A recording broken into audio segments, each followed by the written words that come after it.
All right, so today we're diving deep, really deep into the Cuban Missile Crisis. One of those moments where the world held its breath wondering if this was it, if this was how it all ended.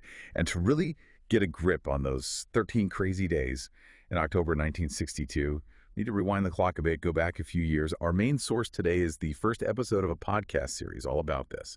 And, it kicks off with Fidel Castro, 1956, sneaking into a Texas hotel room. It's really interesting because at that point, Castro, he wasn't the Castro, not the revolutionary icon everyone knows, just one of many Cubans fed up with the Batista regime. Exactly, yeah.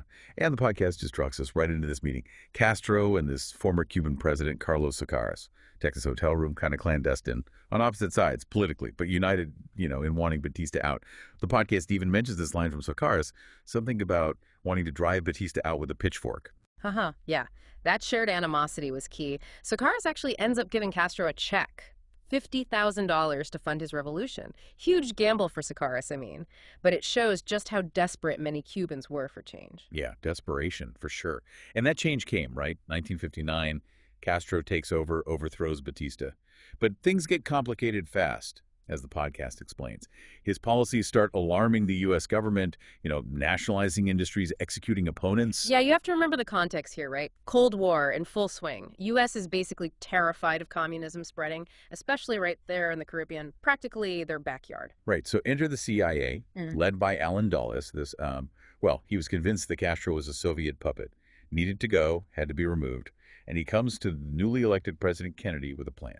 Train Cuban exiles, launch an invasion, take Castro out. Kennedy was hesitant, right? I mean, he campaigned on improving relations with Latin America. Yeah, and this is where Kennedy's lack of experience kind of shows. This struggle between his ideal, a peaceful foreign policy, and then you have these seasoned advisors like Dulles who are like, Castro's an existential threat. Right, exactly. A real clash of perspectives. So Dulles, he manages to convince Kennedy, presents a revised plan, the Bay of Pigs invasion, 1,400 Cuban exiles trained by the CIA land at this remote bay, spark an uprising, boom, Castro's gone. On paper, maybe.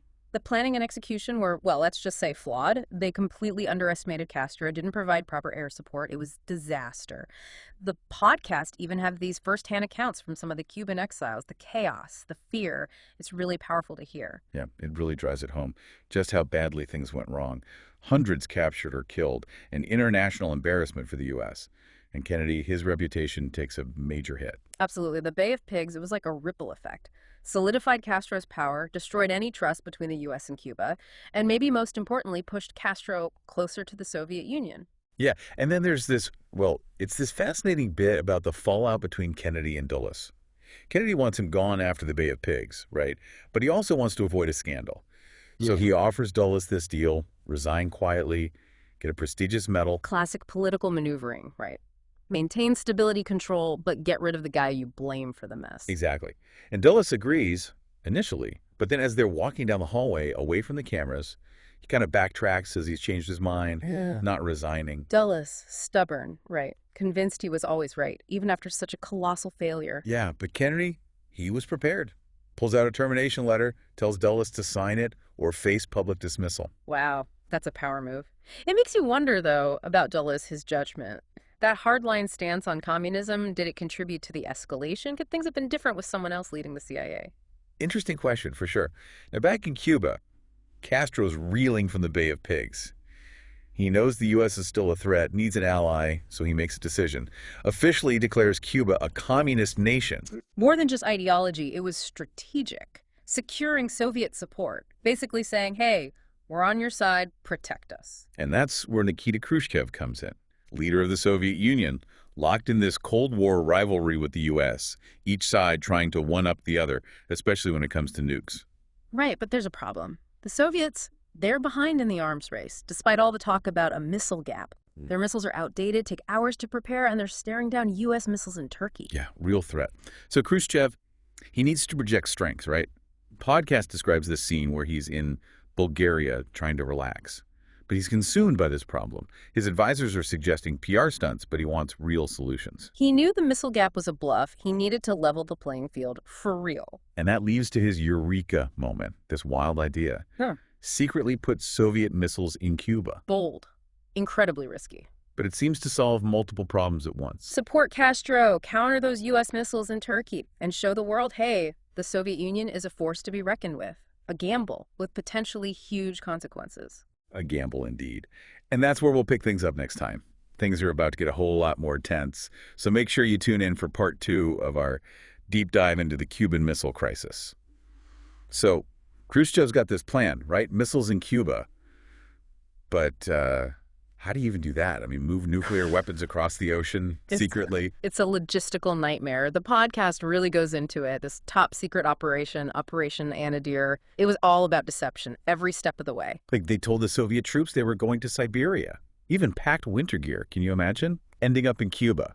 Oh, yeah, the podcast mentions that, the surprise. Mm-hmm. Then the missiles themselves, disguised as farm equipment, loaded onto these cargo ships. They even built fake decks to hide them. Wow, talk about a high-stakes game of hide and seek. It really was. And the stakes, I mean, if they'd been caught, that would have been it. Instant crisis, right?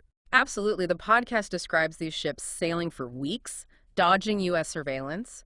And meanwhile, in Cuba, construction crews are building these launch sites, housing for troops, all under the cover of, like, agricultural projects. It's crazy how committed both sides were to this plan, the Soviets, the Cubans. They really believed it was necessary, to stop another U.S. invasion. Yeah, and for a while it seemed like they might pull it off, but then October 14th, 1962, a U-2 spy plane flying over Cuba. It sees something that changes everything. Photos, right. They show these, well, there's no mistaking them, Soviet missile launch sites. Khrushchev's plan, it was exposed. And Washington, well, you can imagine the reaction. Shock, anger. Kennedy felt completely betrayed. Yeah, they'd met earlier that year. Khrushchev had said, no offensive weapons in Cuba. The lie, that's what made it so personal for Kennedy. Right, destroyed any trust, whatever little there was. Absolutely, that breach of trust, it just ramped up the tension, made a diplomatic solution so much harder. So Kennedy had to act, right? He forms this group, advisors, ex-com, to figure out what to do. The podcast, it really captures the tension in those meetings. You have guys like General LeMay pushing for airstrikes,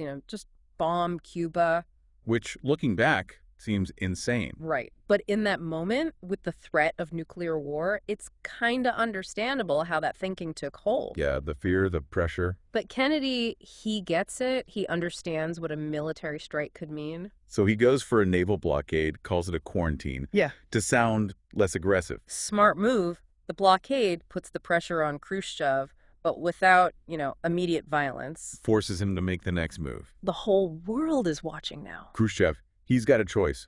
Back down, pull the missiles, admit defeat, or push forward, risk a confrontation, maybe start a nuclear war. What a position to be in. And it wasn't just the U.S. he had to worry about. The podcast mentions the hardliners in the Kremlin. They didn't want to see any weakness. Yeah, caught between a rock and a hard place. His own ambitions, the Cold War rivalry, and then the very real possibility of global annihilation. An impossible situation. It really was. It's like the whole world's holding its breath, right? Yeah. Soviet ships heading to Cuba, U.S. warships waiting, and everyone's thinking, is this it? World War III. The tension must have been unbelievable. And the podcast, it talks about all these close calls, things that could have just blown up, literally. Like that Soviet submarine, the one they almost forced to surface. Yeah, with those depth charges, the U.S. destroyers dropping them. The captain, he had no idea what was happening up top, thought they were under attack. Right, and he was actually thinking about launching a nuclear torpedo. I mean, can you imagine? One decision down there in the ocean could have changed everything. It's terrifying to think about, but luckily, someone on that sub kept a cool head. Thank goodness for that. And up top, too, Kennedy and Khrushchev, they're going back and forth, letters flying, trying to find a way out. High-stakes diplomacy, trying to avoid a war, but also not lose face, And the podcast makes this point about the letters, how they reveal a lot about both men. Yeah, Kennedy, he's young, right? Not a lot of experience, but in the letters, he seems calm, measured. Yeah, he's firm, the missiles got to go, but he's also willing to negotiate, find a compromise. And Khrushchev, he's all over the place. One minute he's blustering, the next he's trying to make peace. Like he's really struggling with it, the whole situation. Of course, he's also got those hardliners back home breathing down his neck. Can't forget that. Right. Every move he makes, they're watching. It must have been incredibly difficult for both of them. But then finally, October 28th, a breakthrough. Khrushchev agrees to remove the missiles. And the U.S., they publicly promised not to invade Cuba. A deal, a way to step back from the edge. There was also a secret part, came out later. The U.S. agreed to take their missiles out of Turkey, So Khrushchev could save face, claim some kind of victory. It was brilliant, really, the way they managed to de-escalate the situation. It's a reminder, I think, of how fragile things are, how close we came. The Cuban Missile Crisis, it was a wake-up call for the whole world. About nuclear weapons, how dangerous they really are. They set up that hotline, Washington to Moscow, after that, so the leaders could talk directly. Try to avoid those misunderstandings that can lead to, another crisis. And people everywhere, they were scared, building bomb shelters, doing those duck and cover drills in schools. We got a glimpse of what a nuclear war could mean, and it was terrifying. Absolutely. A lasting impact, for sure. So, what can we take away from all this? I mean, it was a long time ago, but it feels relevant. It does, doesn't it? The lessons, they still apply. The dangers of escalation, clear communication, diplomacy, those things matter now more than ever. And also, I think even when things seem impossible, when the stakes are that high, there's still hope.